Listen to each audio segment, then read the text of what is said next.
Welcome to this meeting. We have apologies, as you know, from Colleen, who was just arrived in Swan Hill, finding out the lay of the land there. And we are joined by Robert, which is great to have you back again and present, Rob. Yeah. And we're joined by the Reverend Heather, who is here at our request to teach us something about being able to present the truth and being able to present the mysteries and the teachings in a way that people can actually receive it. So this is a very relevant area for all of us, and I don't imagine we'll have it all down pat by the end of the session, but I'm sure you'll give us some very useful clues, Heather. So we're going to begin with prayer and an agape for the ordinance, and that's been led by Leanne, which is great that you've stepped into the breach at short notice. Thank you. So over to you, Leanne. Okay, thanks.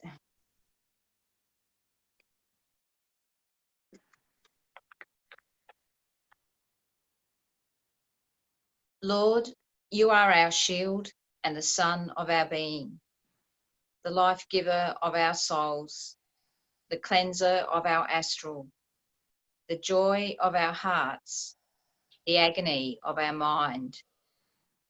Lord, you are precious to us. Heal us, we pray. Heal us so that we may heal others. Create in us a new channel, a new path, a new highway through which you can march. Help us to be joined in that love and in that power with one another, and help us never to let go of you. So shall it be. So shall it be. And the reading for the reflection today is from Revelation 21, verses 5 and 6. And he who sat upon the throne said, "Behold, I make all things new." Also, he said, "Write this, for these words are trustworthy and true." And he said to me, "It is done. I am the Alpha and the Omega, the beginning and the end." May the Lord add his blessing and his understanding to these words. So look, I chose that reading because it's been really alive in me over about the last week. And I think that is actually in response to the current OMC, the spiritual love, which is the one that I'm studying this time, where Mario talks about Golgotha from the perspective of Christ's deed being an initiation that's not performed behind closed doors, but it's out in the world so that it's for all to see. And he makes that point that the initiation ritual that Christ performed, or that deed, was unlike initiations previously, that it was no longer for the individual, but that Christ went through that initiation for all, so that it was for all and on behalf of all humanity. So for me, I think the thing that's been brought to mind that I perhaps had never, quite grasped before, was that Christ brought in the new covenant of grace and forgiveness. So he brought the new, and yet at the very same time, he closed the door on the old. So, he ended the power of the old mystery schools. There would be no more need for them. and he took away the need for the law, for the old covenant, at that same time that he was bringing in the new. So I think I've been contemplating Golgotha, like that image of Golgotha painted from this newer perspective, with the idea that as Christ's physical body was dying, his life-giving spirit was at the very same time flowing and bringing in the new, bringing freedom and new life. And so in that moment, he was the beginning and the end. And I think also the realization that that same power continues to work in us today. So through the mystical Christ. So in the moment that he's making us, he's also somehow unmaking us, because the new can't be poured into the old. So that when we eat the bread sacramentally and consciously, as we're about to do, we're partaking of his victory, and we're also saying yes to being made new with all that that entails. So as we eat the bread today, I thought perhaps we could just keep those words in mind. I am the Alpha and the Omega, the beginning and the end. And so I ask Christ's blessing upon this bread, saying, this bread is my life, which is given to you in love and service. And we sacrifice our lower nature that the new may enter in. So let us eat.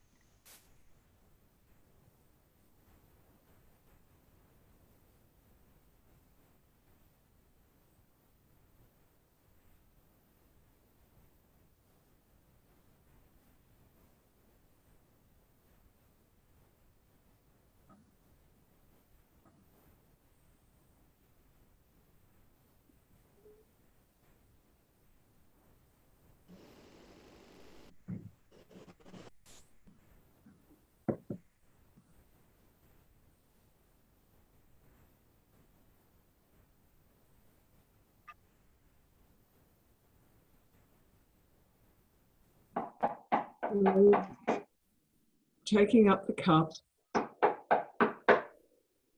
and giving thanks to our Lord, Lord, blessing it.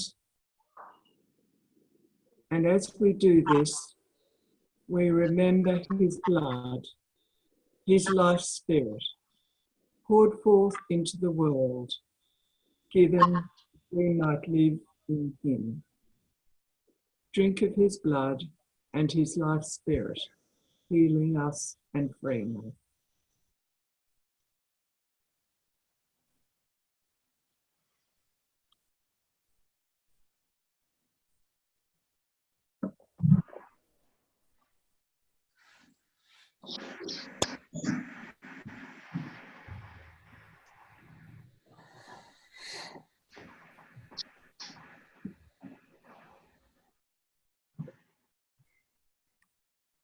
Great, thank you, Leanne.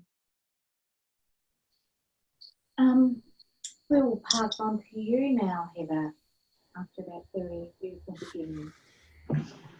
Sorry, I can't hear you very well. We're passing on to you. Oh, okay. Well, thank you.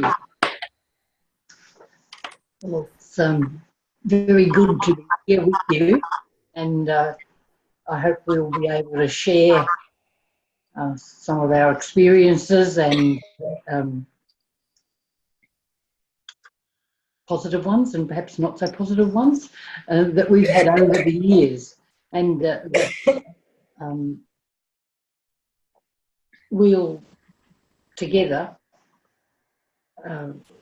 move in our thinking a little bit about this task of giving an address. I guess that over the last few months, you've been thinking about some of the things you could be asked to do as you take up your ministry as a priest. And among those could be giving an address in a service. And I wonder where that comes on your list of what I'm looking forward to in becoming a priest. Or whether it even appears on your list at all. And that might be the case for some of you. So just for a moment, think on a scale from 0 to 10, where 0 is very uncomfortable and 10 is very comfortable, where would you place your feelings about the task of giving an address? It's not to share with anyone else, but just for your own clarification. 0 to 10. Very, very uncomfortable to very comfortable.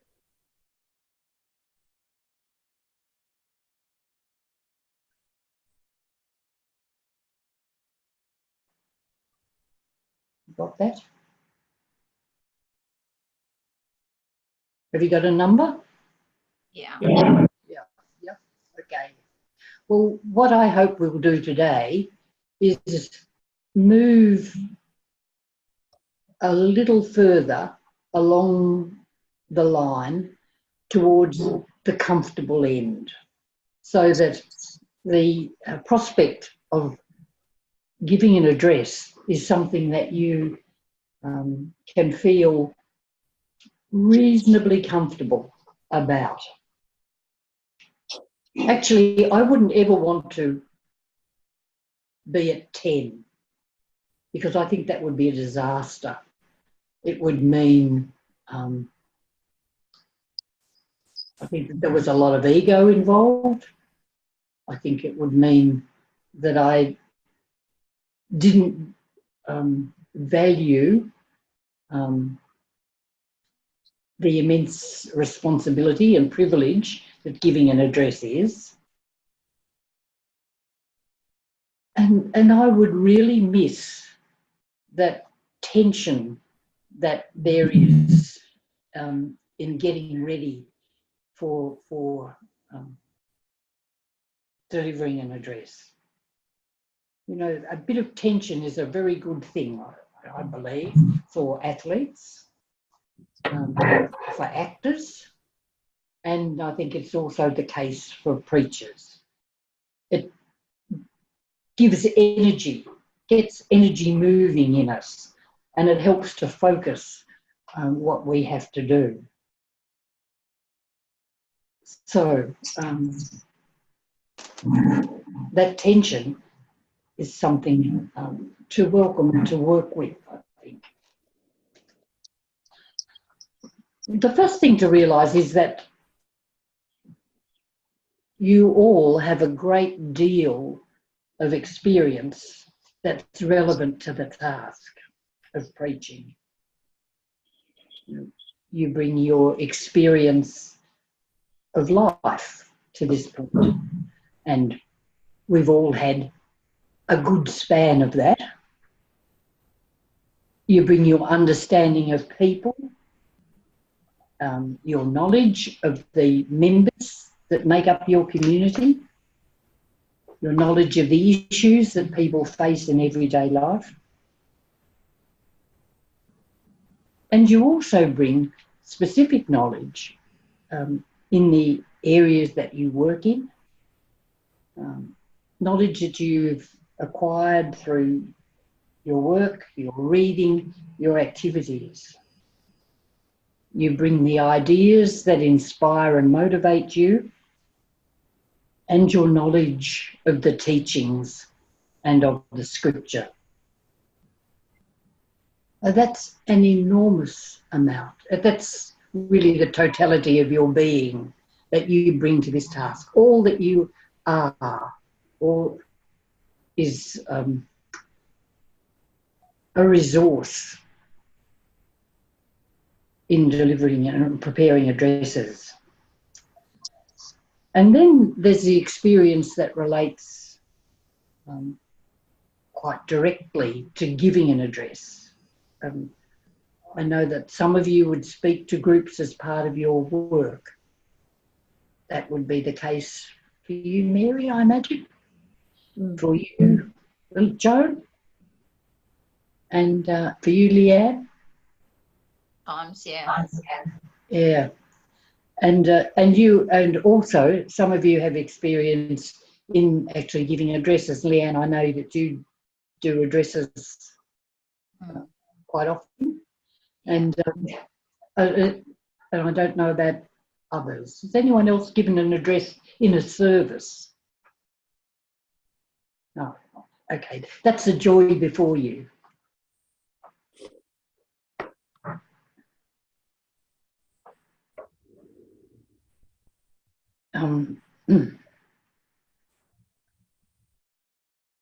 Now,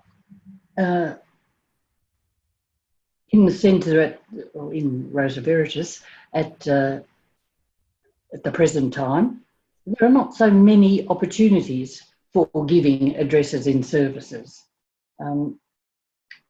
But all of us have experience of giving what we might call a mini address, whether it's presenting at OMC, that's one thing. What are some other opportunities that you have to present some ideas or thoughts to a group?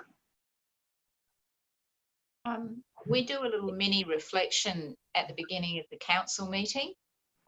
Oh, yeah. So, yeah, we just do a little, sort of like what I did today, just a little reading and a couple of sentences. Yeah. Yeah.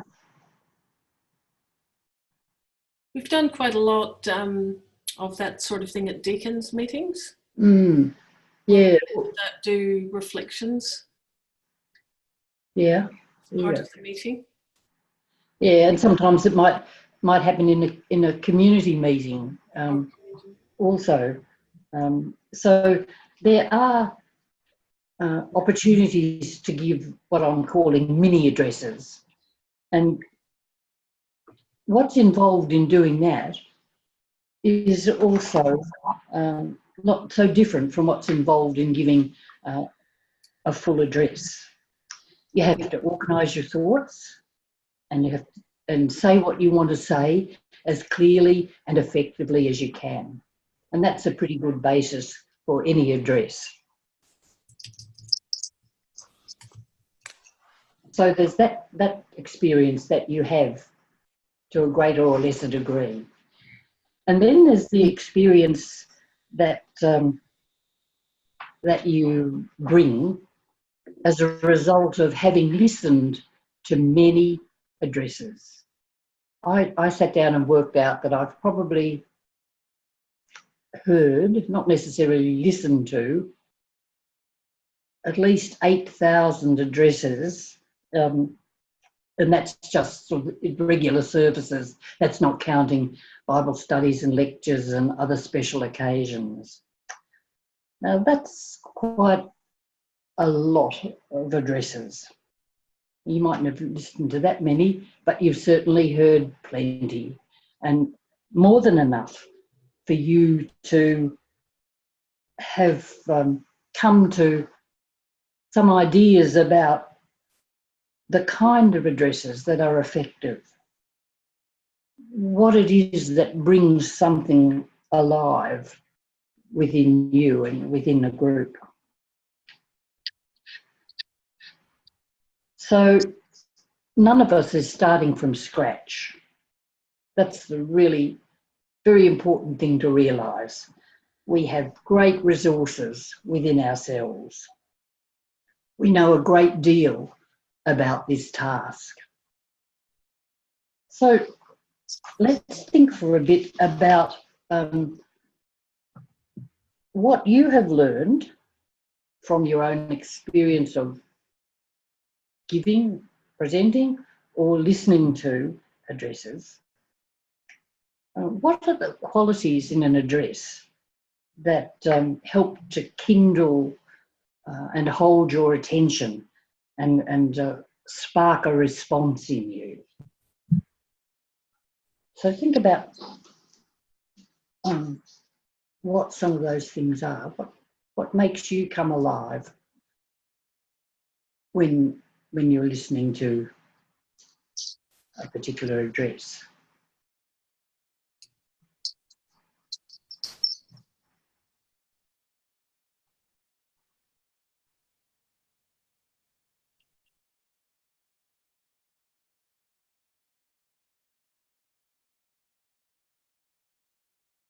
Simply hearing, oh, am I on mute? Who's that? Oh, We can hear you. is it, Now you're on mute. you're on mute, Elizabeth? Oh. Okay. Elizabeth, you weren't muted and now you are muted. Okay. Yeah. Just hearing words of truth spoken about Christ is, I find, very stirring. Right. For me, it's the pictures that he creates.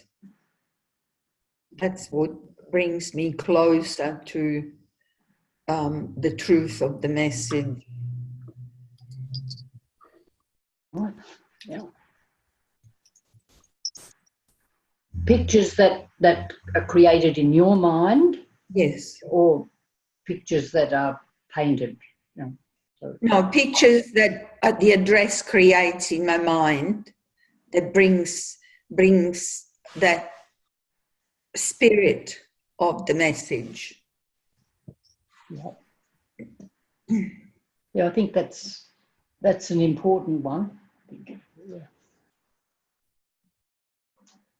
And Elizabeth, when you say hearing words about Christ, what happens in you at that moment? I feel lifted and warmed, excited, Yeah. joyous. So it touches something very deep in you. Yeah. Mm.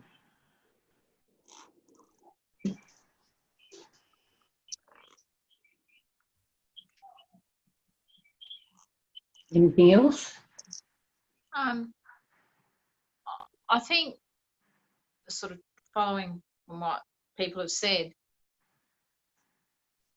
there's some way in which a really good address stays in me, so that when I leave, there's like sometimes I can remember a couple of points, and that's really good. And sometimes I can't, but I feel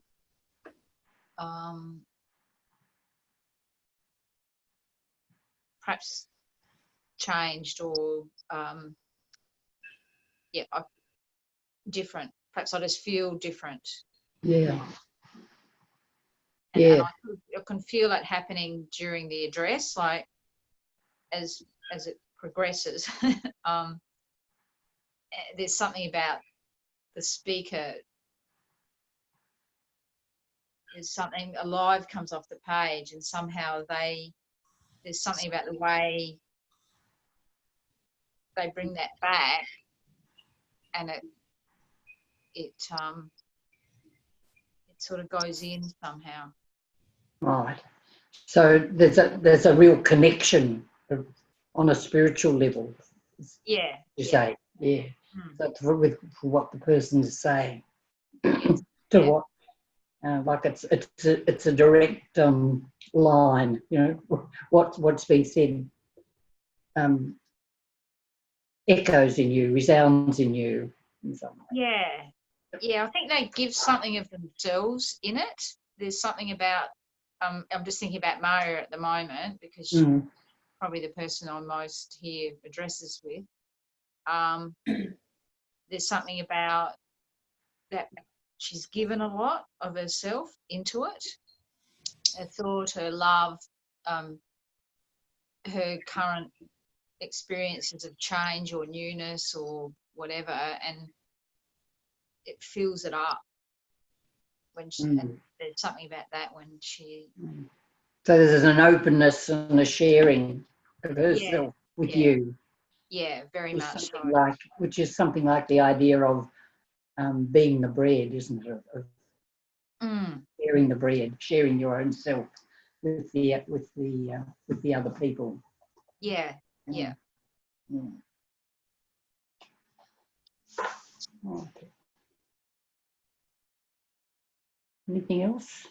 I think there has to be I suppose to be kind of logical about it, a train of thought. So it's not,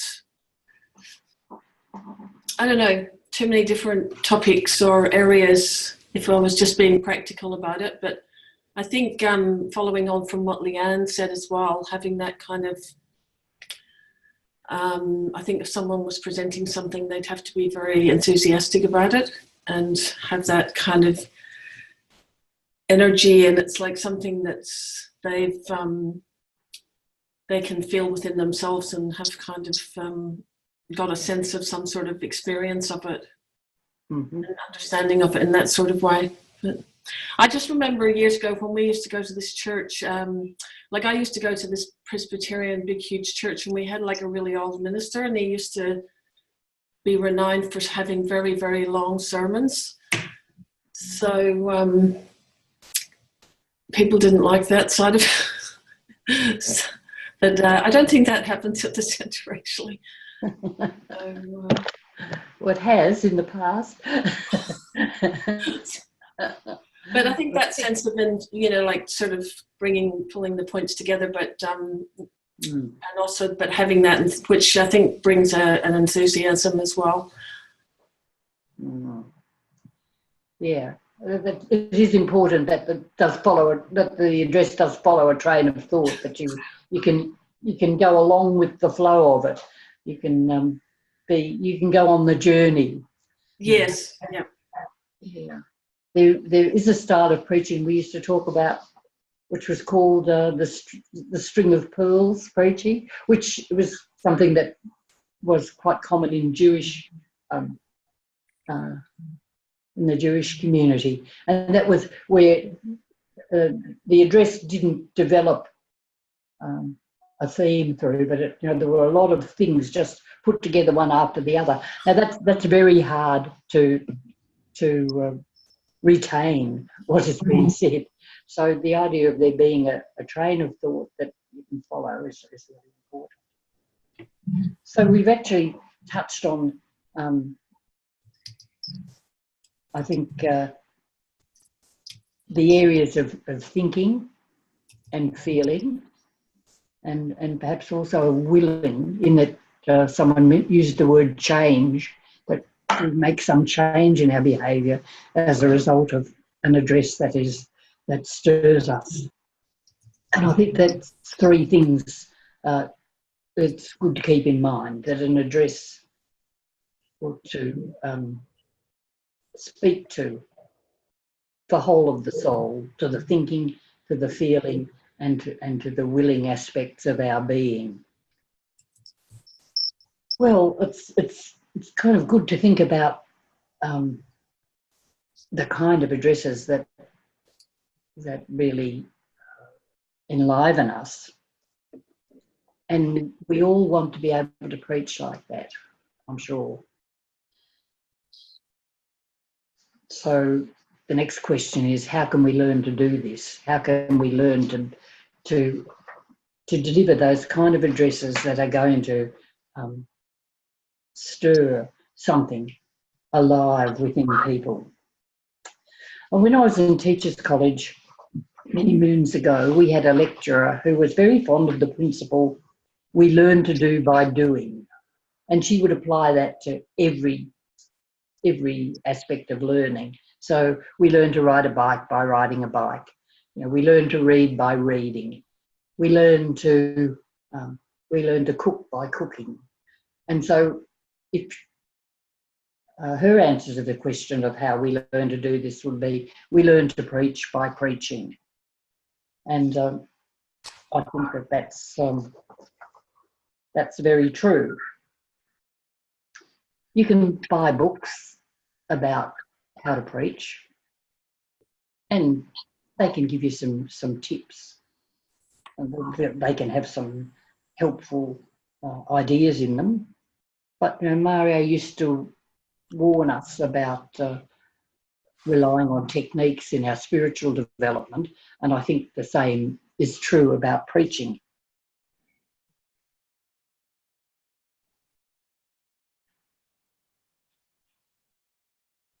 It's really only by preaching, by giving addresses or mini addresses, that we learn how to do it better. And that's a lifelong task. This was true for Mario. He said that he began to train as a preacher when he was 7, preaching to the cows, sort of Dutch St. Francis. He also said that he worked very hard in this lifetime to develop his preaching ability. And we can all testify to what that meant for us as a community of people. So that means that if we want to get this experience of giving addresses, then we need to look on every opportunity that we have, whether it's a mini address or a full address, to practice the process of preaching, or practice the art of preaching. So there are 2 aspects to giving an address. One is the preparation, working out what you're going to say, and the other is actually delivering the address, standing up and saying it. And that calls on another set of skills. So today we're focusing on the first aspect. What am I going to say? Now, having that clear assists us with the second part, with the actual presentation itself. Because if you know what you want to say, if you're prepared thoroughly and you're clear about the message, you can be much more confident in actually giving your address. You don't have to think on your feet. So good preparation is a very firm basis for your presentation.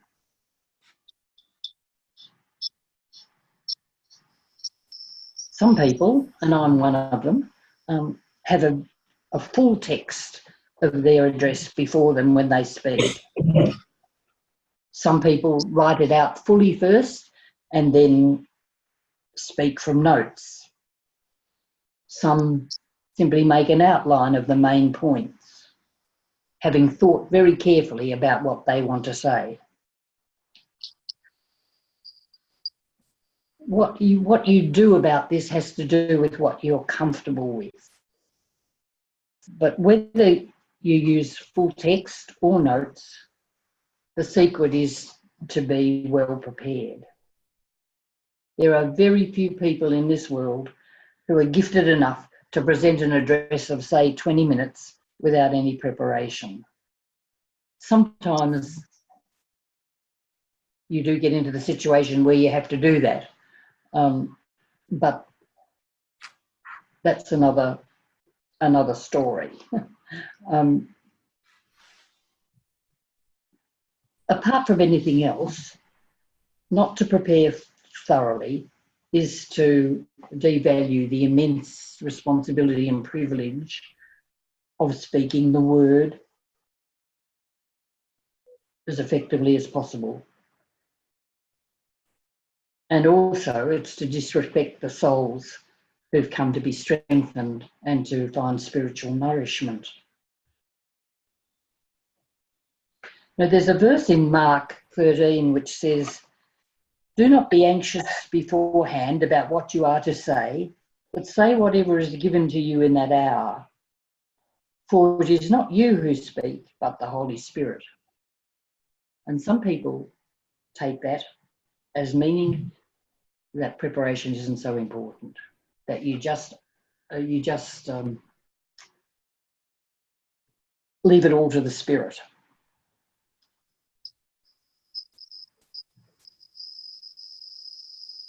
Now, there are times when you have to do that, like the situation where you might have to speak without notice. You might not have had an opportunity to prepare. And then you do know that the Spirit is with you, assisting you. But the whole of the verse is talking about a specific situation. It's talking about a time of persecution. And it begins when they bring you to trial and deliver you up. Don't be anxious, what you shall say. So it's not applying to the situation of an address. Trusting the Spirit is always important, but it doesn't excuse us from doing the work that we have to put in. It's our part in the process. I remember the first time I was rostered on to do a full moon reading. Mario was going away when I spoke to him about this, and he said, "I'll talk to you when I come back." And he came back and it didn't happen. And on the night I came into his study and he said, "I hope you're full of the Spirit." I said, "Well, I hope I am too, because I don't know how to do this." And he said, "Just open your mouth and say the first thing that comes out." But that was his advice on doing full moon readings, and it was actually quite helpful. But in this case, there is preparation, but it's the preparation which is about being in tune with the Spirit.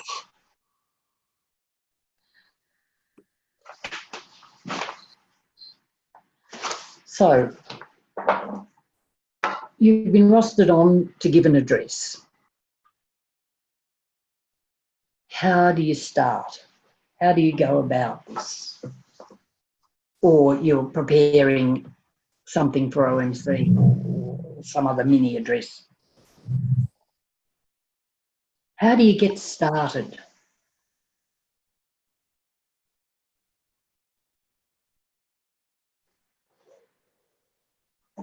What do you do?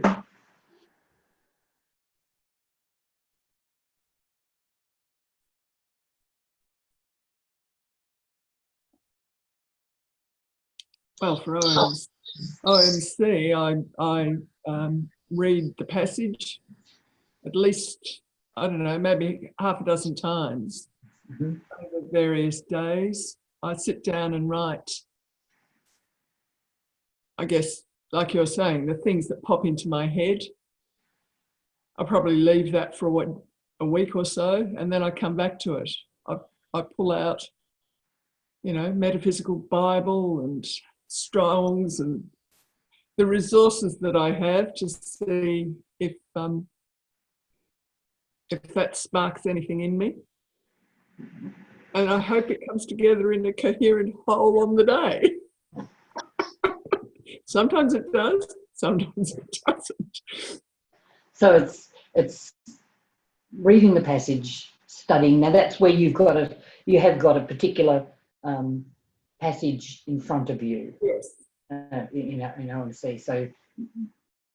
And one of my really burning questions is, how do you find the passage? Sorry, you might be going to cover this, so stop me if you are. Keep going. I get at various seasonal times. There are sort of prescribed readings or readings that fit with the period, like Easter and Christmas and that sort of stuff. St. John's died to some extent. What's your process for choosing a passage if it's not any of those times? Is it just something that's alive in you, or what? Yes. Well, that's the question, isn't it? What am I going to talk about? I think that's the first thing that jumps into your mind. And we do have some guidelines in the case of the festivals. But if it's ordinary time, the whole world's there, the whole Bible's there. There's enormous scope to find something to talk about. So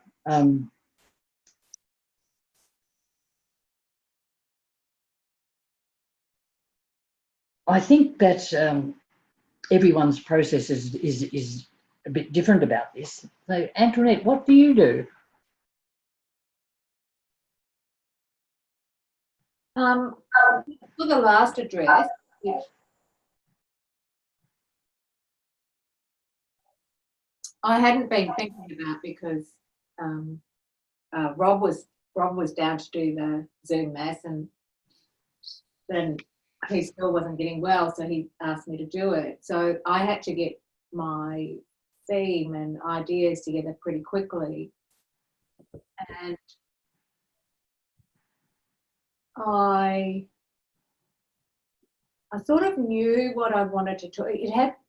There were thoughts that had been in me for about a month, I think, things I'd been aware of, which was the fruit of OMC and the at-large group, just boiling away inside or simmering. So it was about Christ being before me and Christ being behind me. Thinking about this time, we're coming up to our 50th anniversary and all of that. And then what is this present moment? What is, there's all this before us and all that behind us, and what is this present moment? So I just thought about that. And the word was refuge. And so then I went looking for in the Psalms, because that's where that word is used a lot. So that was the process last time. But and these days we have the luxury of quite a long time, usually leading up to an address. Yes. Whereas it used to be every week. Now there's a lot more time to let things come to you.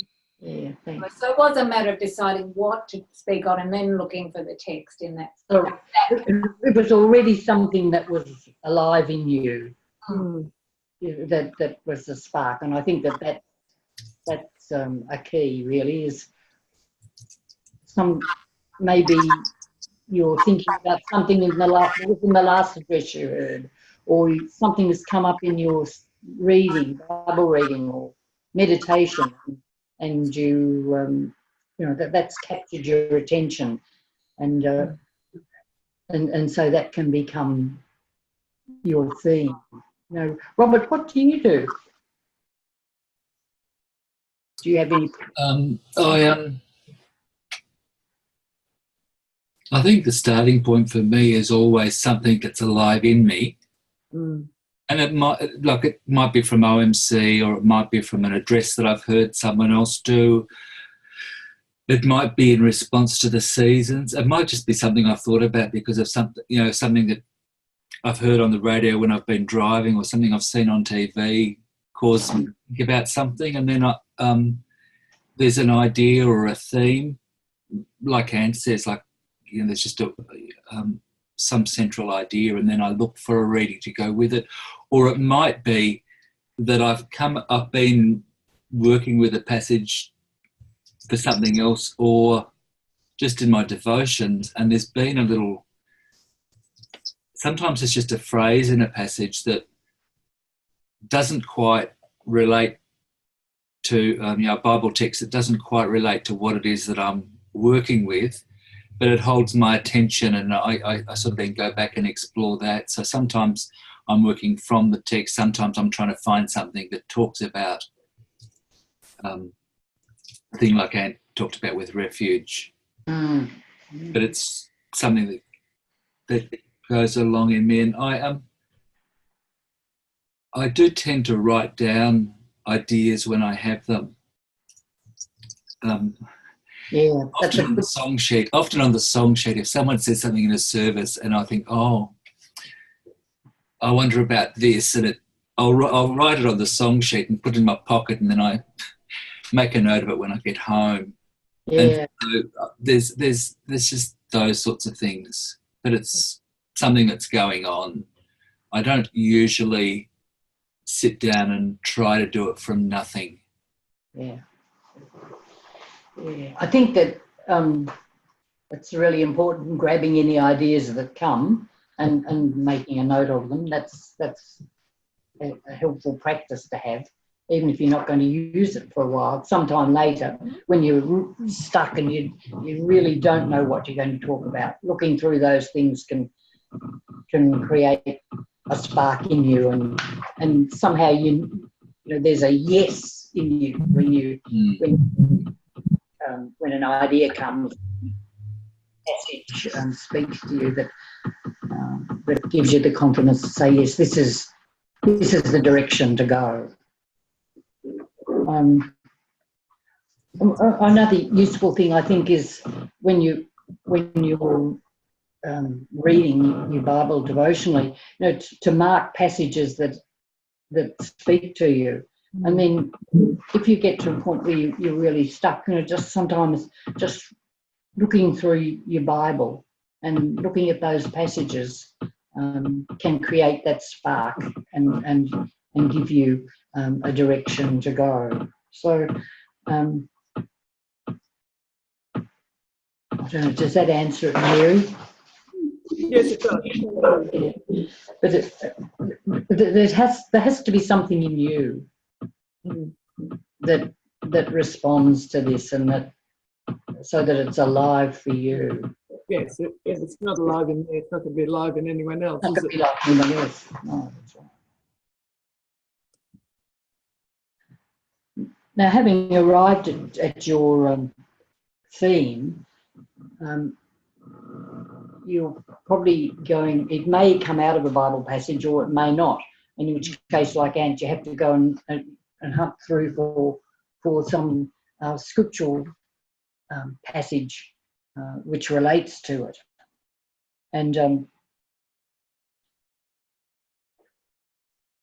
now, there are lots of ways in which sermons can be developed, but I'm a great believer in using the Bible as the basis and having a Bible passage, because I think it stops us from going off on our own little hobby horses and pushing our own concerns, rather than what is the word? What is the word saying?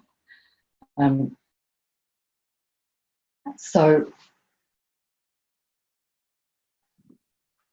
having decided on a passage or a theme and having a passage to that relates to that, the next question is, what's the main message?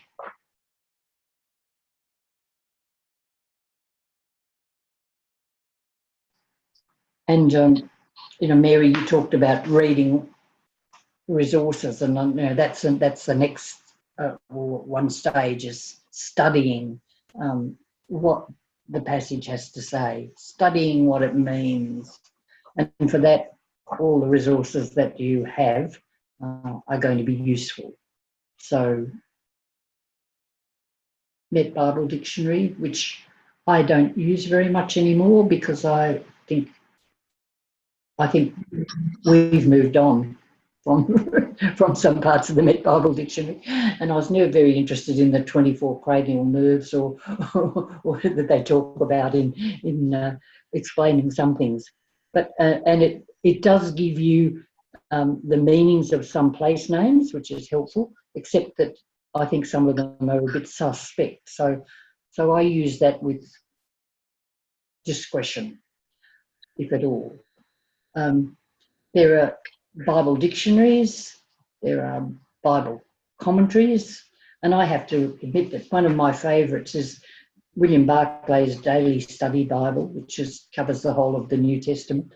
And because he was a very good Greek scholar, and he gives a great understanding of the meaning of the Greek words. So building up your resources is useful. And of course, nowadays, you can go on the internet and you can find an address on just about any passage that you want to speak on. But again, that's something to be used with discretion, because you want to check the validity of some of the information. But it can give you an idea or two.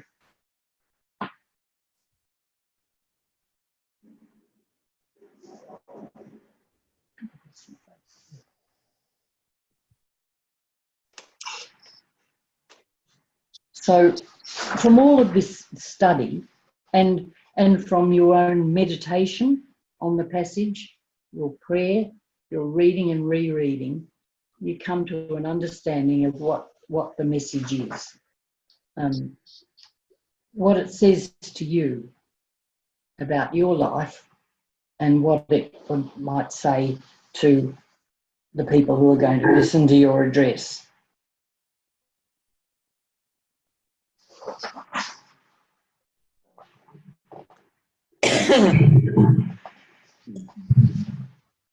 Understanding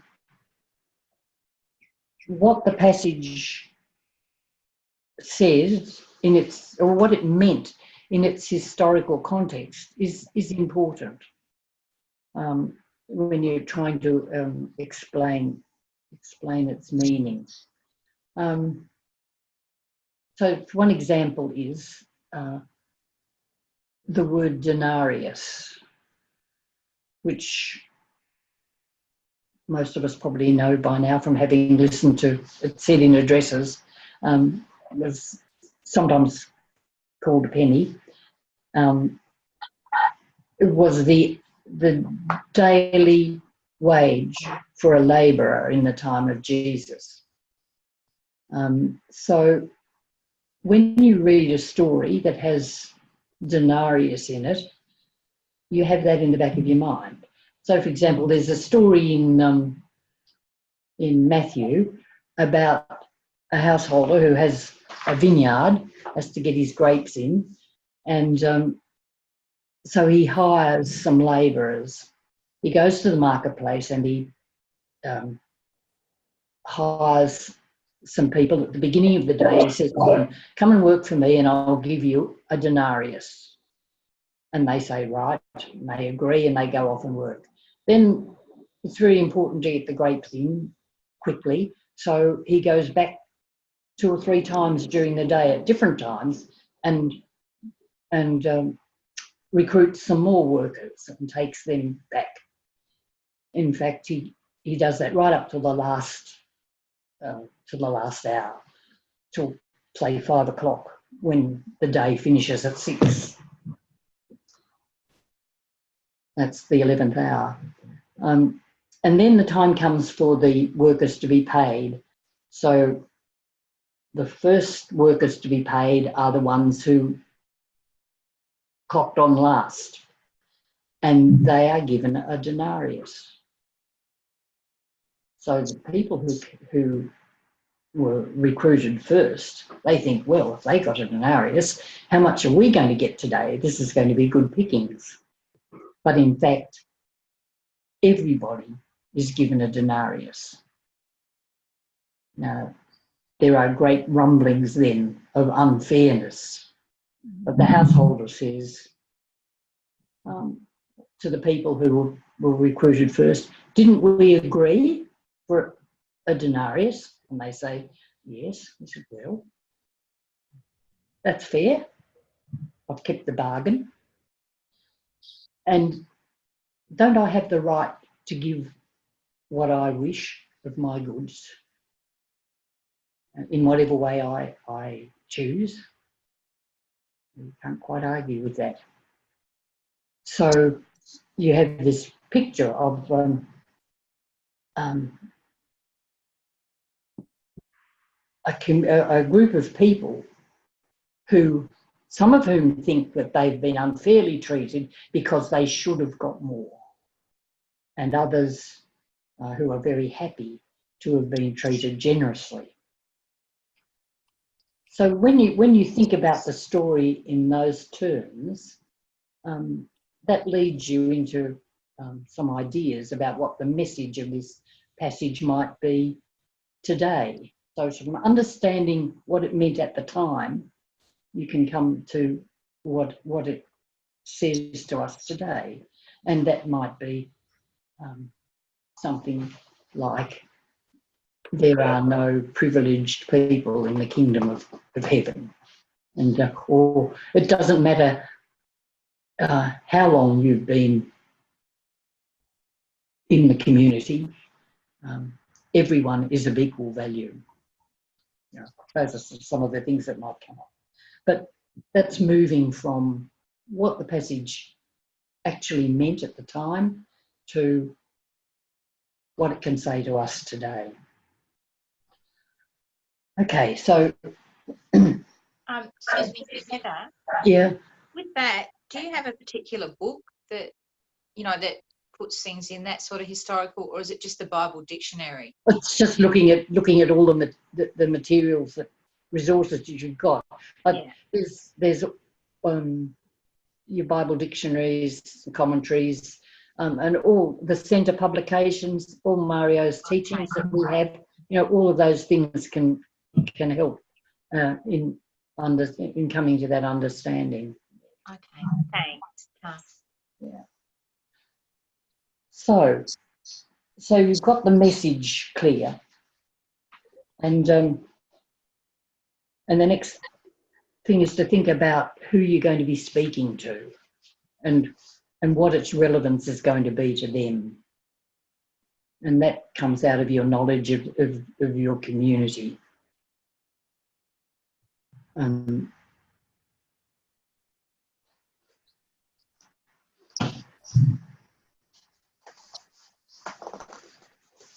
page is all in a mess here.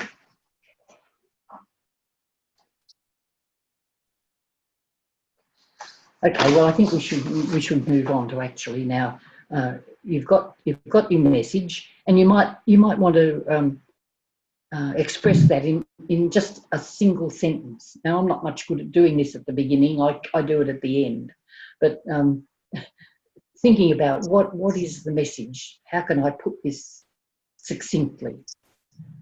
You might have it in a sentence, or it might be in an image that that has come to you in the process, and that's what's going to be developed in your address. Now, in constructing an address, there are three things, three parts. It's very simple, really. There's an introduction, there's the body of the address, and there's the conclusion. It's a bit like a story, really. Once upon a time, what happens? They all lived happily ever after. You know, that's your conclusion. I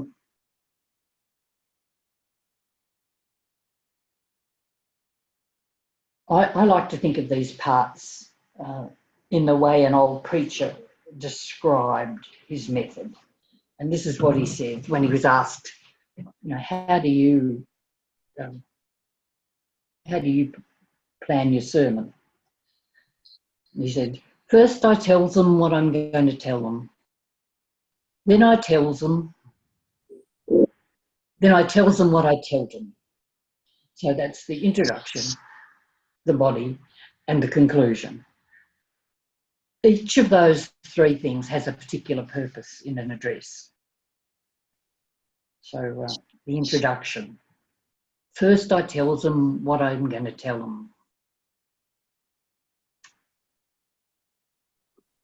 The purpose of the introduction is to capture the attention of the hearers, to make them see that this is going to be relevant to them, and to make them want to hear what you have to say. You want them to tune into you. You're introducing the theme, and the introduction says, this is what this address is going to be about, and this is why you all want to listen. So thinking about addresses you might have given or that you've listened to, what are some ways of doing this that do capture people's attention quite quickly? Because you don't have a lot of time to do the introductions, just a couple of minutes. What are some ways of capturing attention? Asking a question, yeah.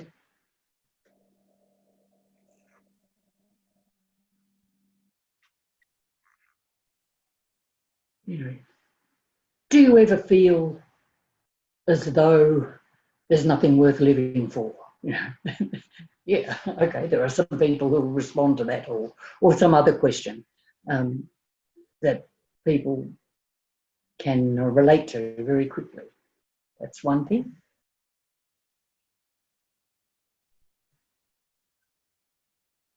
Reading the Bible passage or summarising the story from the Bible? Yeah, as an introduction? Probably close to the beginning. Mm-hmm. Yeah, and that's something that we sometimes need to do, because people aren't always familiar with the story, and it's good to recall it. And you possibly wouldn't do the whole of that right at the beginning, but you might do something. You might make your introduction something that leads into that. Mm-hmm. I'd say, yep. Have you ever thought about such and such? Well, let's look at a story that helps us understand it. Mm-hmm. Yeah. You might refer to a current event. I remember doing an address on, I think it was All Saints, All Souls, which was, often is, Cup Week. And so you can use that as a context of something that's happening in the world in general that people know about.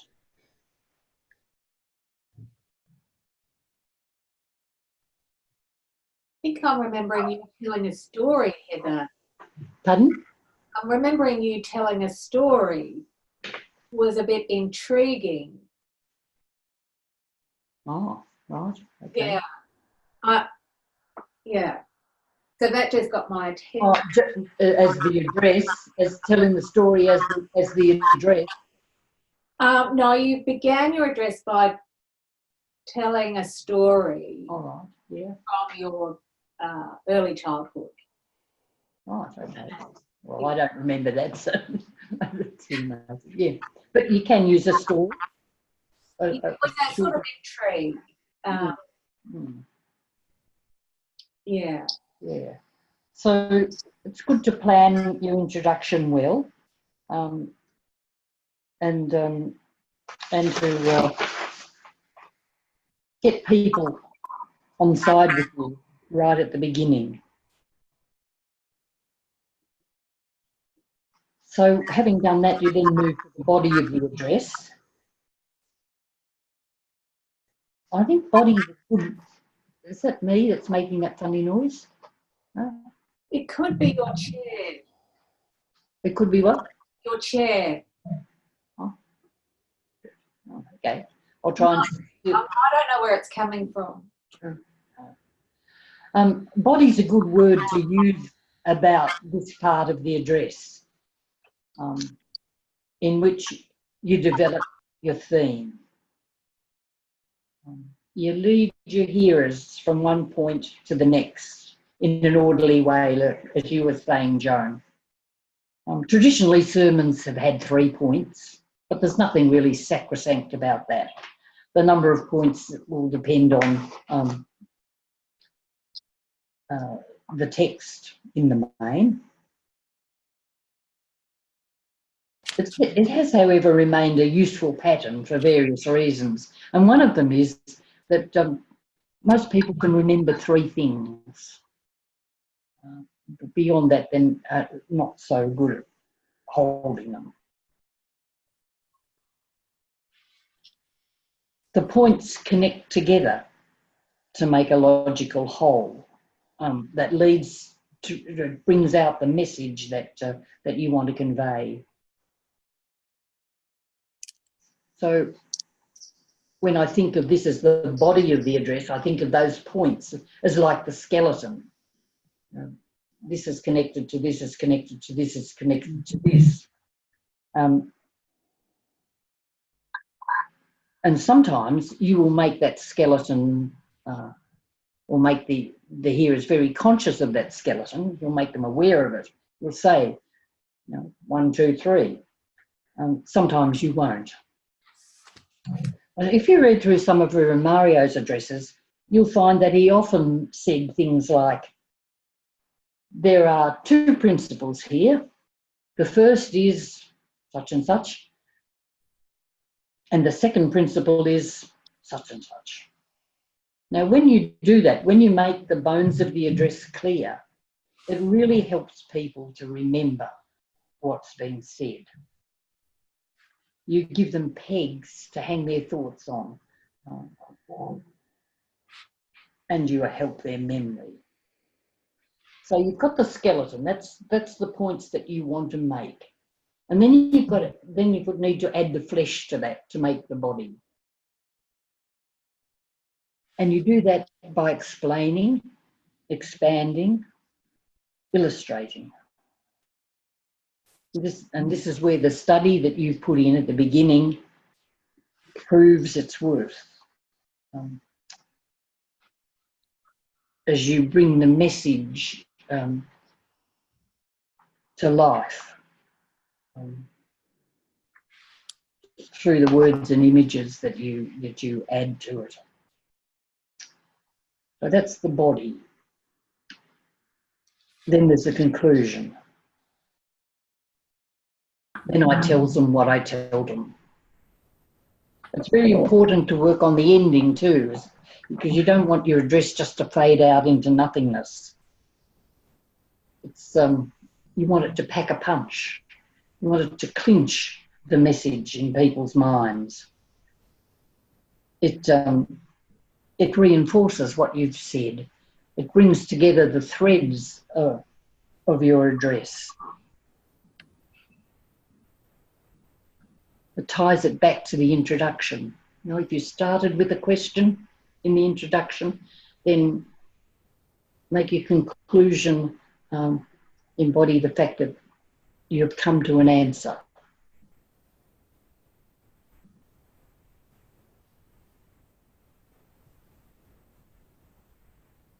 And sometimes you might have a very dramatic and abrupt ending that startles everyone and fuels people with questions. That's not usual. More usually it's a gentler ending. I remember how Mario used to often end with the verse of a hymn that reflected the tone of his message.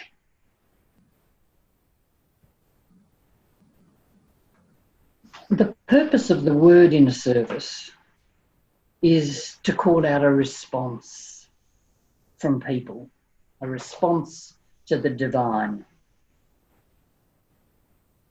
And this is sometimes described as preaching for a verdict. It's asking people to make a commitment to some aspect of their being and growth. And I think that's very important that is somewhere in your address, that you are preaching for change in people. You're preaching to assist people to take a step further in their spiritual development, to perhaps change their thinking in some area, to commit themselves to particular actions, to deepen their devotion. All of these things, the thinking, feeling and willing aspects of our being.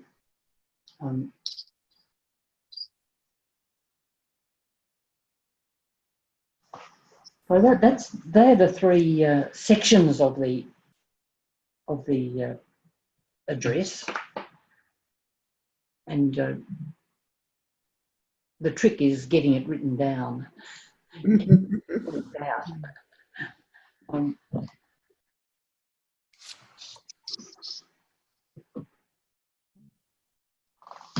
I think that people have unique ways of doing this.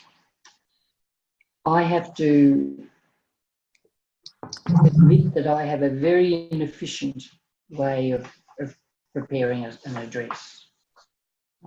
And it's one that I used when I wrote essays, and it meant in pre-computer days that I had to do many, many drafts of every essay on the typewriter.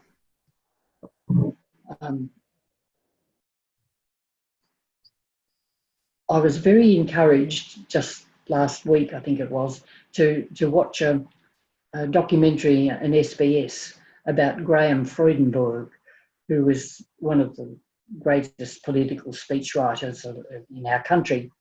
And he was responsible for Goff's It's Time speech and other great inspiring speeches. And he was talking about his process of writing speeches, and he said, he summed up his process by saying, how do I know what I think until I see what I have written? Mm. Yes, because that is what I do. I write. I don't know at the beginning where I'm going to end up. That development comes through the process of writing. Now, it's very inefficient, but it works for me. Robert, I think you're very different. I think you know what you're going to write before you start to write, or a good bit of it. Is that right? Is it? Usually, yeah. I usually start from the conclusion. Yeah. So, and that's so much more efficient. And I'd dearly love to be like that, but I'm not, and I never will be. So what I've learned to do is to accept the process that I have, and to know that at the end of it, I'm going to have an address. So, I mean, things sometimes change for me while I'm writing it. I start from the conclusion, like I have an idea of where I want to end up. And then I go back and think about, well, where do I want to start from, and what are the steps to get me to that conclusion? And I start from then I start writing from the beginning, knowing where it is I want to end up. But sometimes it changes. Not always, not that often, but it can change or be modified by the time I actually get to the end.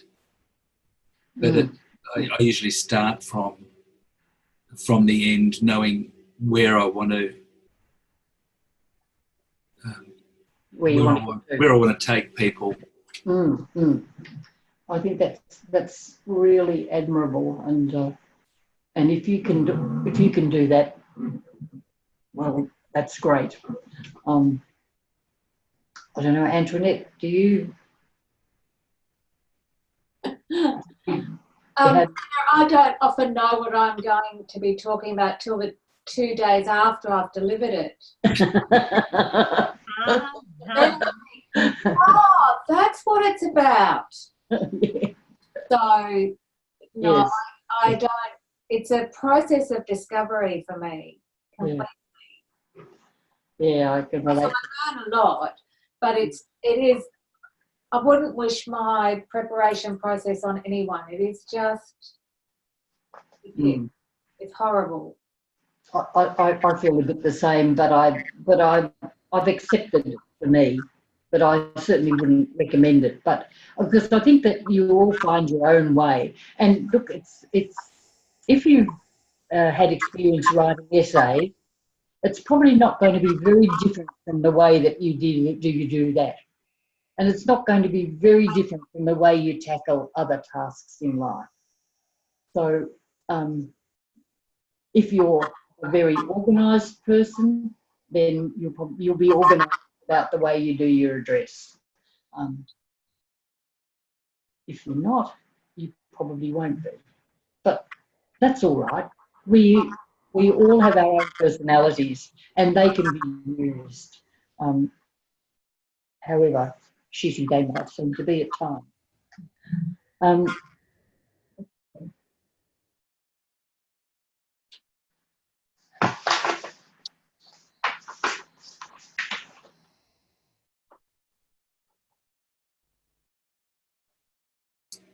I write down lots of stuff.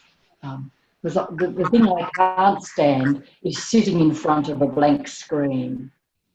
And so if I'm starting to write about something and I don't quite know where I'm going to end up, not like Robert, I just type anything, any thoughts that come into my head at all about the subject that I'm working on. And some of it can be absolute rubbish. In fact, I'll type rubbish rather than have nothing there, because I think that for me,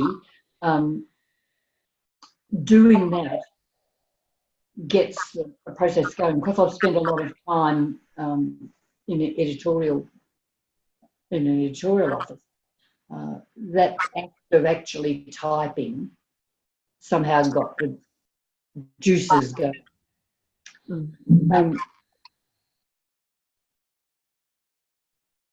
Preparing an address is a creative experience, a creative process, and that takes time, and it can be chaotic.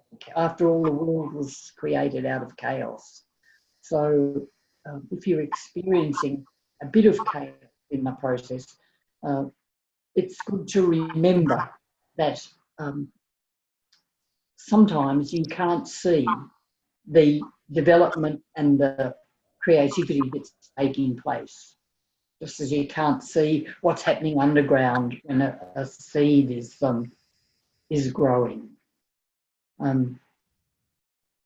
So for me, that's a comfort. And when I think about or when I'm preparing an address, I will go through this process of putting down lots of things, and then I'll go away and come back to it, and I'll read it through again, and then I find that things start to emerge out of it and give me the shape that I'm looking for, and the outline becomes clear to me. Then I can go back and I can tweak it. I can expand it. I can balance it. I can do. I can make it more whole, and I can be clear about leading to where I want to go in the end.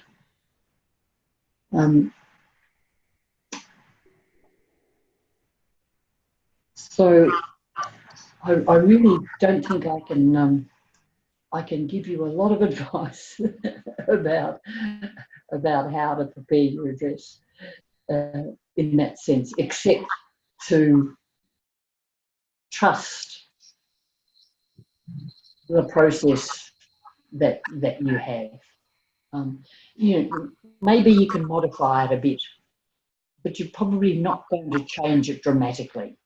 You're not going to change overnight from doing things in one way to doing them in a totally different and efficient way. So it's knowing that this is who you are, this is the person that the Spirit can use, and that you are in partnership with the Spirit in this act of preparation. So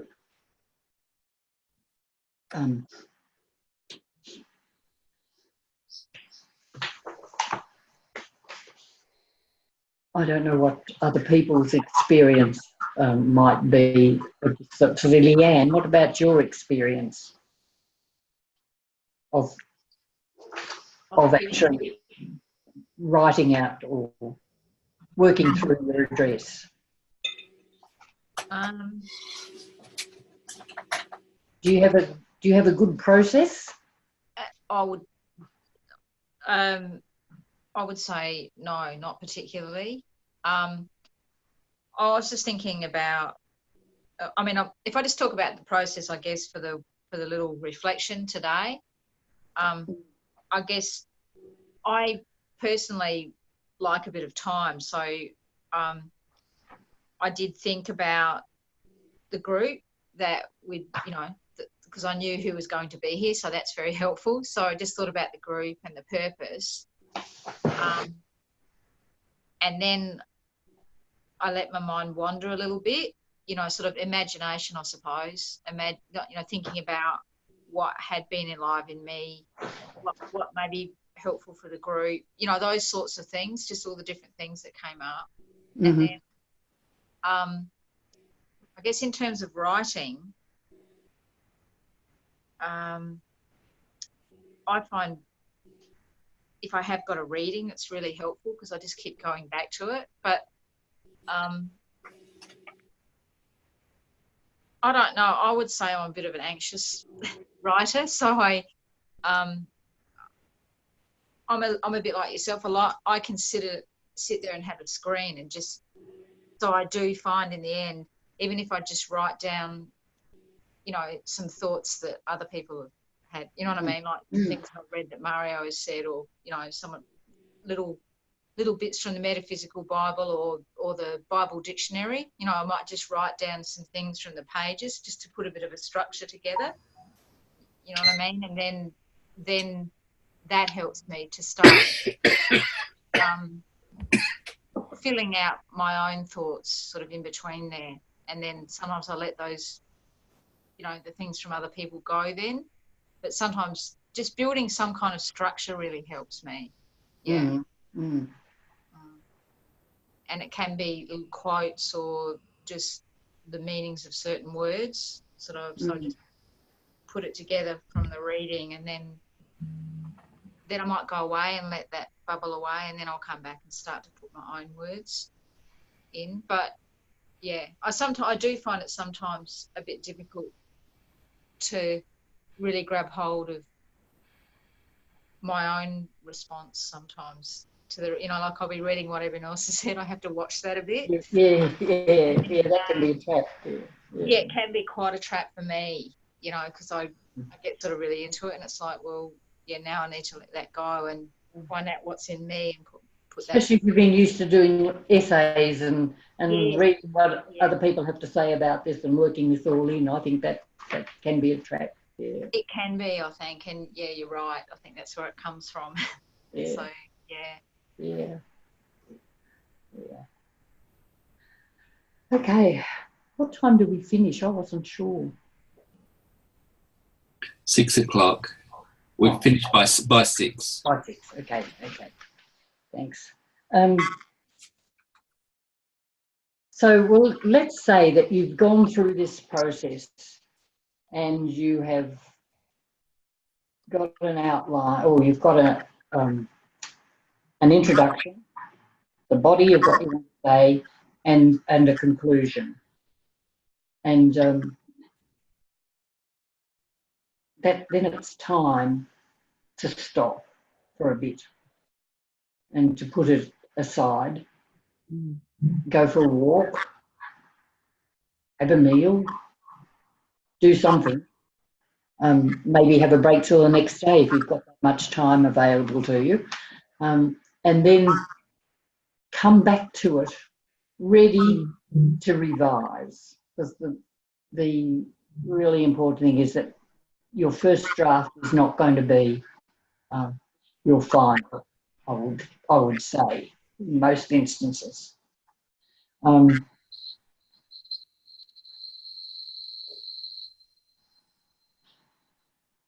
you're revising, you're looking to see if there are better ways that you can say some things. If there's and if there are gaps in what you're presenting, if there are things that need to be filled out or things that need to be removed. No, there is a difference between spoken language and written language. And that becomes very relevant, I think, when you're writing an address. When you speak, your hearers not only hear the sound of your voice, hear what you're saying, hear your words, they also see you. They see your expressions, they see your movements.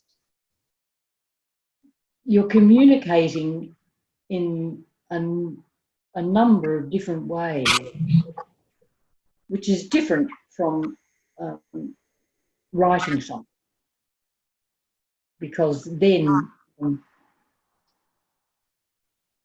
it's up to the person who reads, to respond, to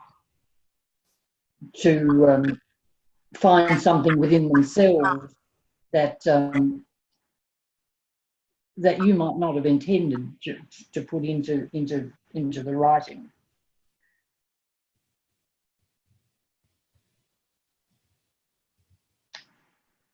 You're a bit more informal in your style when we're talking rather than writing. You know, maybe the sentences are a bit shorter.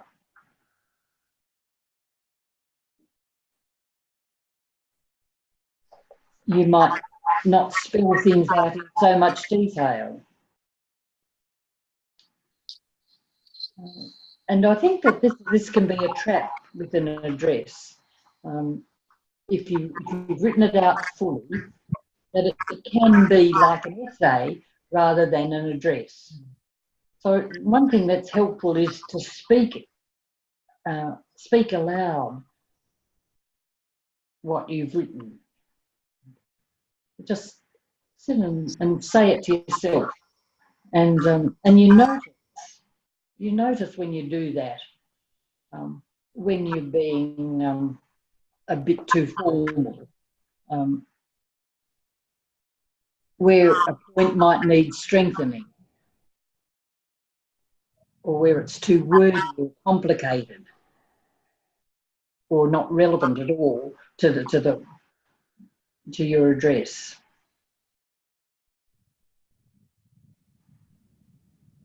So when you sweated over that first draft, it's quite hard to go back to it and cut bits out of it. It can be quite painful, especially if they're bits that you like, but they aren't relevant maybe to the overall message.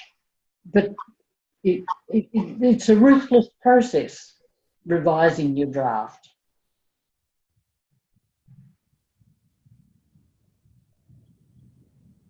It made me think of the vine dresser in John 15. You've got some ideas that are fruitful, and if they're fruitful, then things get the chop so that they'll become more fruitful. It's not a perfect analogy, but it did occur to me. A picture of what you're doing is actually pruning your address.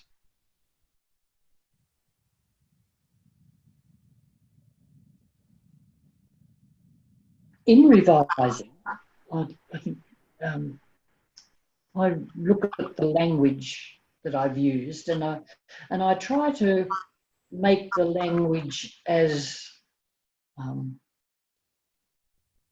clear and as memorable as I can. Clear and what, Heather? Memorable.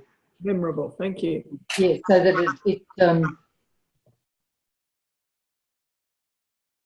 it will help to catch people's imagination.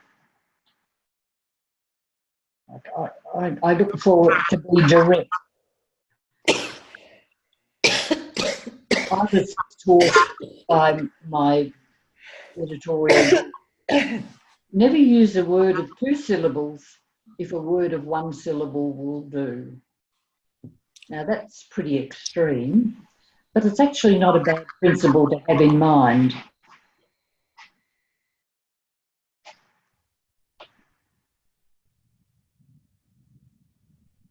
It does make a point.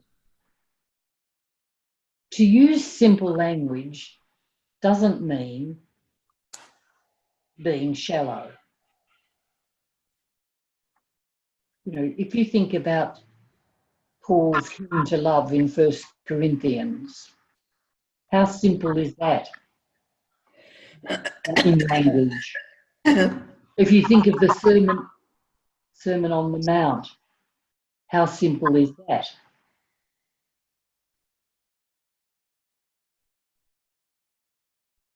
And yet how profound they are. So the profound truths expressed in simple language is something to aim for, I think.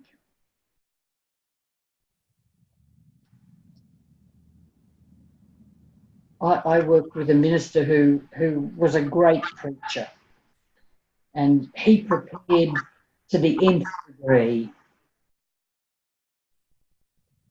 honing every word. You know, he prepared so carefully that he could present his address using only notes.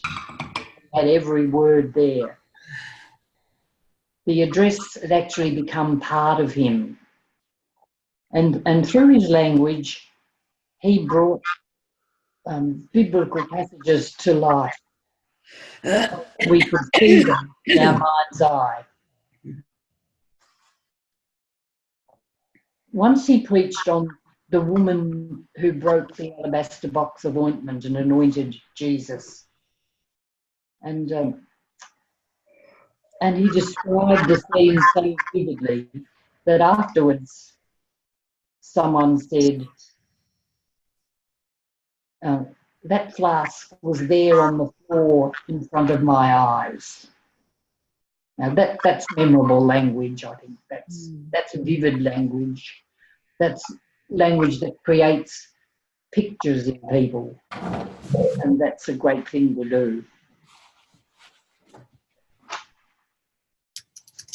In revising, you might see where an illustration could be useful.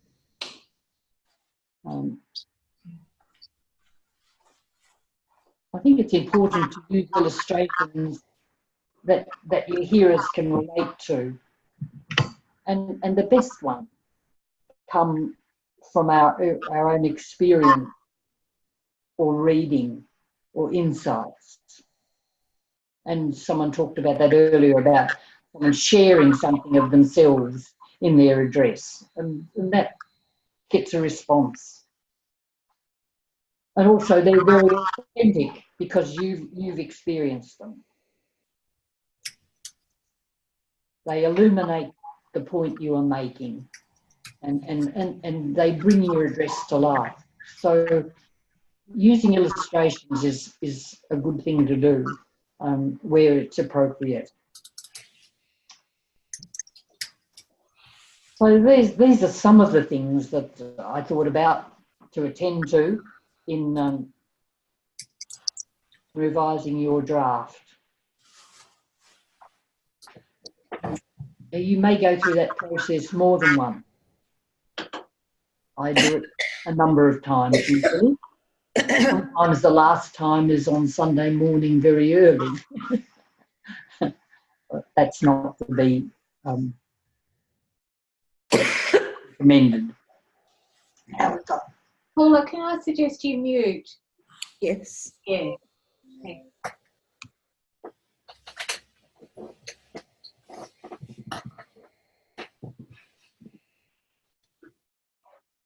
So these are some of the things to look at in revising your draft. But in the end, you come to the point where it's finished. And that's the time to trust in the work that you have done and in the Spirit that's been active in you in the process.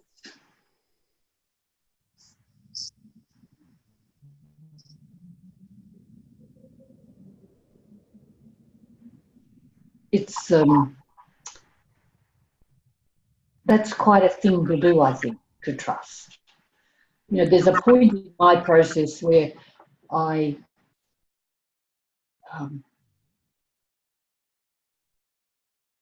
say, this is absolutely hopeless. I cannot use this. I'll have to start all over again. But I know that that's going to happen. And I know that if I hang in, I'll work through it. I might go to bed and wake up in the morning knowing what has to be changed, because we are partnering with Spirit in this. And things happen during the night in our contact with the spiritual worlds. So, however desperate it might seem at times, I know that I will get there. And that I don't have to despair. So I suppose what I want to say is that it's important to understand your own creative process and to trust it, and to trust the Christ in you, to bring you to a conclusion. And I thought about Paul's words to Timothy as being very relevant to this privilege which is given to us of speaking the word. And when he said to Timothy, do your best to present yourself to God as one approved, a workman who has no need to be ashamed, rightly dividing the word of truth. That's in 2 Timothy 2:15. Do your best to present yourself to God as one approved, a workman who has no need to be ashamed, rightly dividing the word of truth. And that's about what we're about, isn't it? Rightly dividing the word of truth, and presenting it to those of our community to whom we minister. So I look forward to hearing addresses from you in the future, and to what you are going to bring out of the riches of your being to enrich the members of our communities. Now, you may have some other questions. I have been trying to put together a list of resources that and that could be useful for you. I haven't finished that yet, but I will get that to you so that you giving you some clues about where to go for things. Yeah, that would be fantastic. Yeah. I think if you've got more questions, that's fine. Or if there are things that you talk about, that would be good too.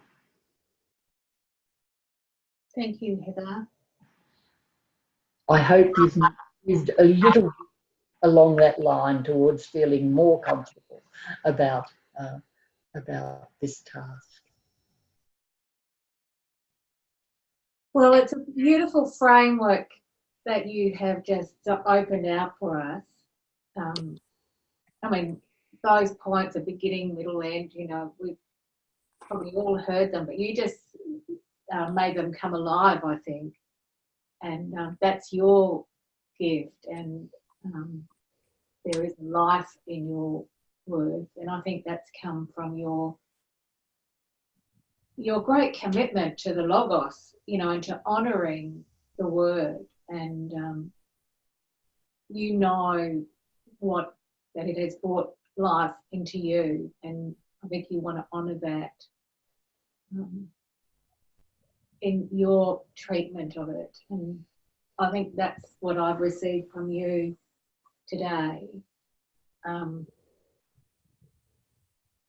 Yeah, it's been just beautiful to be in your presence and hear your words about the word. Yeah. It is such a great privilege that we have, you know, to and a great responsibility that we hold, I think, in delivering the word.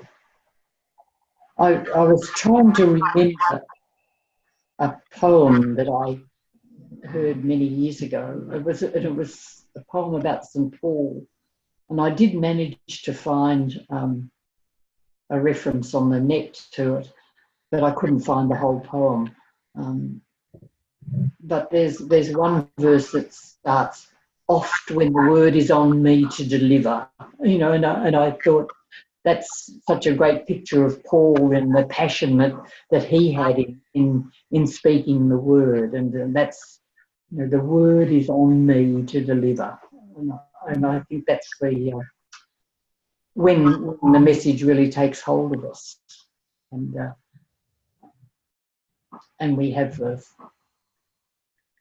a sense of urgency, I guess, a sense of the importance of what we have to say, not out of ego, but out of a knowledge that this is the word of Christ.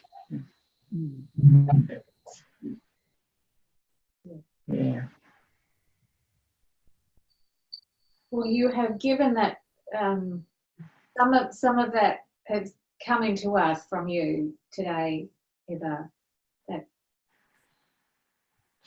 responsibility and that deep love for it. Thank you for all your love and care and preparing. It's a bit like Google, a little hairy. I mean, Zoom, a little hairy. This is the first time I've tried to do this, so I'm a bit awkward. No, like thank you. Not the first time I've used Zoom, but the first time where I've had to present something on Zoom. So that's quite a learning experience for me too. Look like an old hand. Well, it is an old hand. Anyway, it's great to be with you. Great. I'm sure a few other people would like to say something to you too, Heather. Yeah, I was just going to say thank you, Heather. That was just fantastic. And I'm very surprised to tell you I have inched away from 0 to about 2. Oh, great.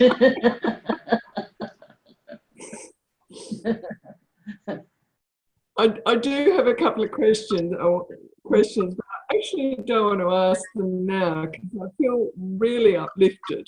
So, and I don't want to come down, so I might ask them of you next time I see you, if that's okay. I think. No,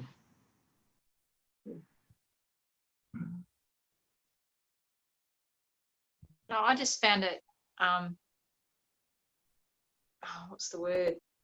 Just incredibly well thought through. So, you know, from beginning to end through the whole process, and really encouraging to hear how you hang in with yourself through that process, and, you know, you have those thoughts like this is hopeless and, you know, I'm going to have to throw it away and, you know, in disgust and all that sort of thing, and he just keep on hanging in. So it's just good to hear, in fact, yeah, yourself and Antoinette and Robert just sort of talking about your different processes. So, yeah, no, look, thank you very much. It's just been fantastic. Yeah.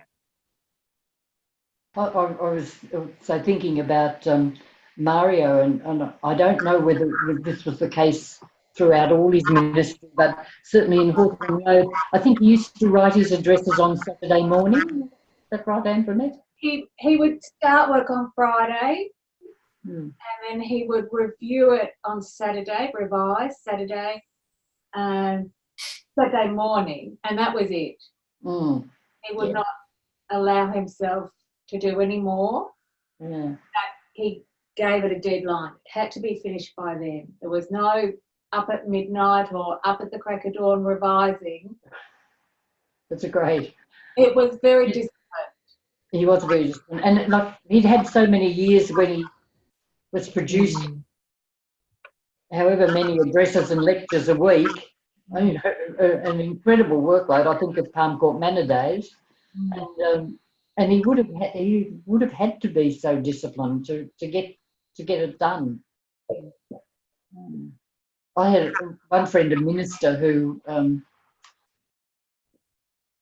wrote her sermons on Sunday morning.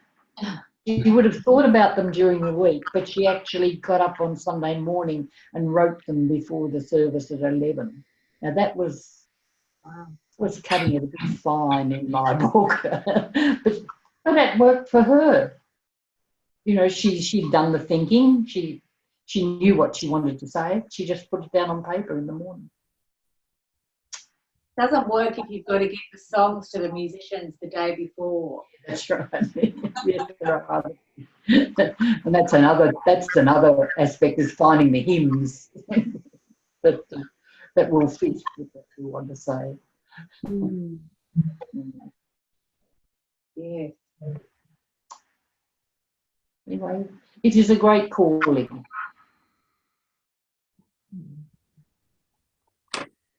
Well, Heather, I've very much appreciated what you said, and I think it just came across in, like what you were saying today, just came across in a very kind of relaxed and simple way, which was exactly what you were teaching about how to, you know, deliver a sermon. So you were actually, you know, doing it, and we could learn from that just by what you were saying and doing, and just bringing us all into it and asking us questions and so on was really, yeah, so it just kept everyone very interested, and it was just really, you know, I just find it really good. Yeah, really, really appreciate what you said, so thank you.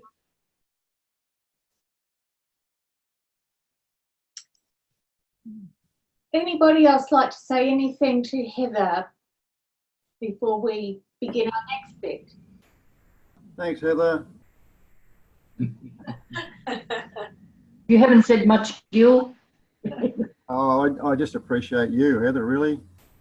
I don't know, I came to Sin in 1982, and I think you've been there ever since then, I think. I don't know.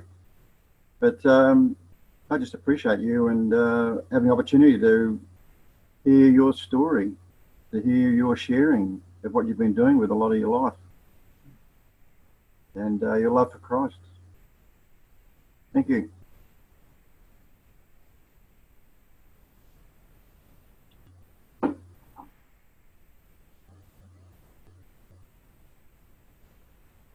Heather, what I appreciate is the discipline that you brought forward. That discipline is really the pin that holds the whole message. And I think that is something that I really appreciate.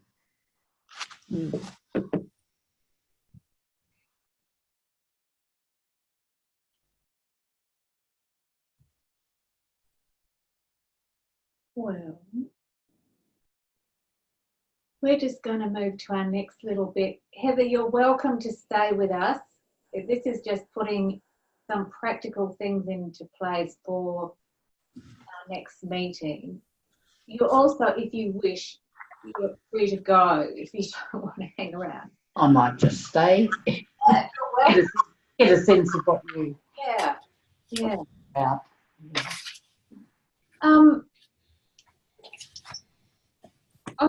Rob, I just want to ask you, last meeting with Lucas was quite a lot to it, and people were looking forward to being able to see the video of that. Has that gone up now? No, but it will do in the next couple of days.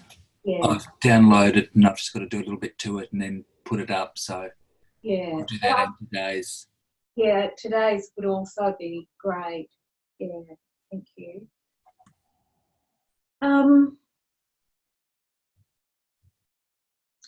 Since our last meeting, I have heard from a number of you that you've got things in place. I think just about all of you, maybe, your bits.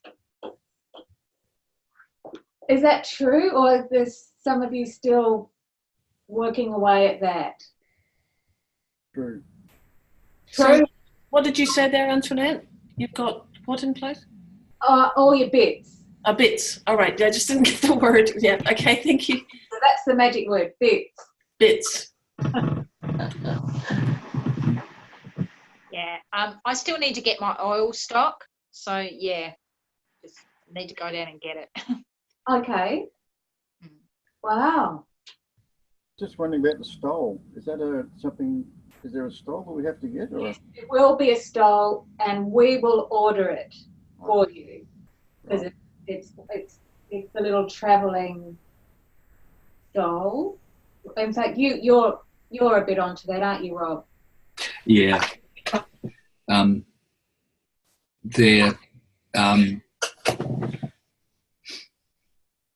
They're sort of ready-made, purple and white the other, and we're just going to buy them ready-made. Yeah. Yes, they probably won't be quite as beautiful as the first Free Priest stoles, which were all handmade, individually made, but Oh no! Boo! yes, sorry about that. but the cost will be significantly less. Oh yay!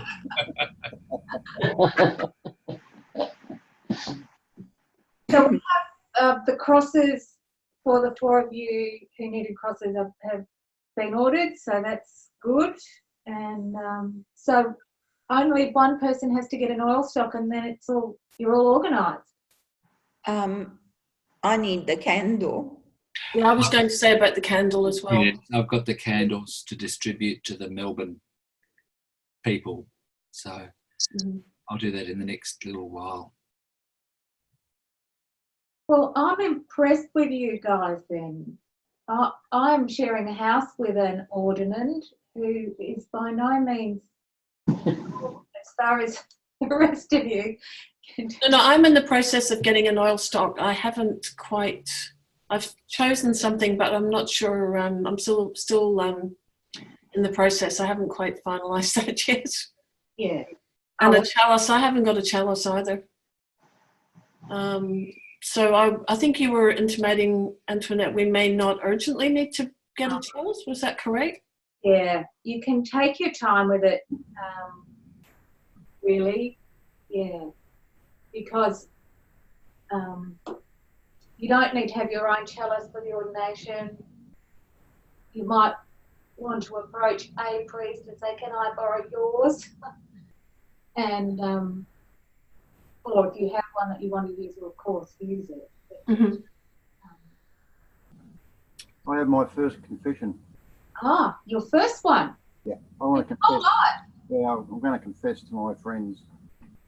I was in the process of chasing up a chalice, which in my imagination had to be glass. And I looked all around the world and USA and saw these fantastic chalices and couldn't find really the one I want. I gave up.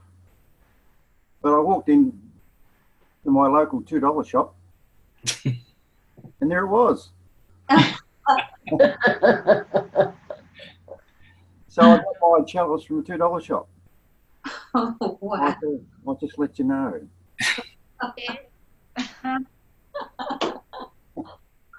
Is that okay? I hope that's okay. I'm sure it's okay. Right. Great. I'm dying to see it. Don't die, Mary. You won't be able to see it. That's pretty amazing, isn't it? It is. Yeah, I was a shock. I saw it. Oh, that's it. There it is. Oh, I just said, yep, I'll have that. Fantastic. And it was just fantastic. It was. Yeah. Funny how it works, eh? Mm. Yes. Yes, sometimes it's very helpful to have a clear picture, but it's, yeah, then to find it, it can be quite a search. So, yeah. Didn't cost that much. That was even Yeah. That's good. Yeah. Well, I also have a ring that I've already got, and I'm thinking that might be the ring that I use. So I don't know if that's a good thing or a bad thing, but it feels like it's got everything that I want in ways of the symbology. So The most important thing is that it is a remembrance to you, a reminder to you of your covenant with Christ, really. Yeah. So, yeah. Well, I'm glad. I'm glad things are unfolding as they should. That's good. Our next meeting is not till the 7th of September. So I guess that's 6 weeks or 5 or 6 weeks away. And we'll be meeting with your pastors as well. We'll be inviting them to come. And this will be the sharing of your symbol of ministry. So in terms of preparation, I don't know that you have to have your candle painted, but it would be good if you had at least a picture of your symbol of some kind to show and tell, and also some words to say about it. So it would be a little mini address on your symbol and what it's inspires within you. So that's the next time we'll come together.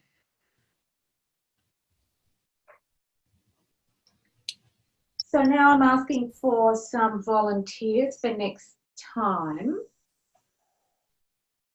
I might put Colleen down to do the reflection and blessing of the bread. I think she was ready to do it this time, but I'll put her down for that. So we,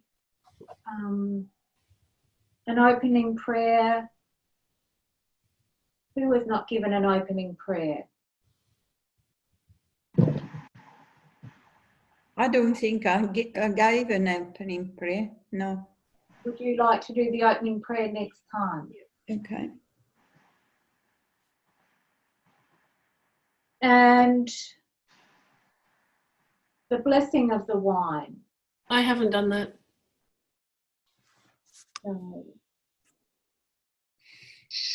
And a closing prayer. I haven't done that. Sorry, Gil, were you about to? I was, but you beat me. You happy about that? Is that all right? Yes, I'm very happy. Okay.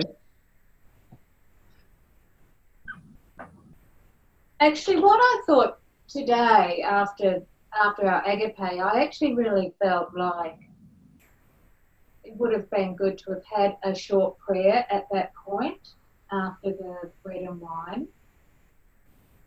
So, and I think it would be good if that came from someone who didn't actually do the blessing of the bread or wine, but as our response. So, I might do that next time. I think it would help just to finish that part of meeting together.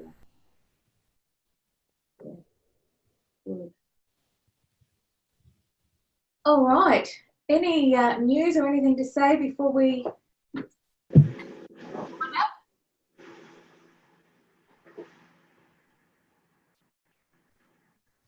Paula's probably longing to go to bed. Yes. You've done well. Oh, thank you. All right. I'll Well, have a sleep. was that someone saying something? I just said Paula will have a beautiful sleep now. Yes, sure will. It's the best sleep. Oh, so deep. Yeah. And you'll be warm. Paula. Yes. Trying to keep warm. Yeah. Yeah. All right. Well, very good being with you all, and thank you, Heather, for Absolutely. bringing out this very good spirit amongst us. Thank you. So, Bye. bye. Bye. Thank you. Bye bye.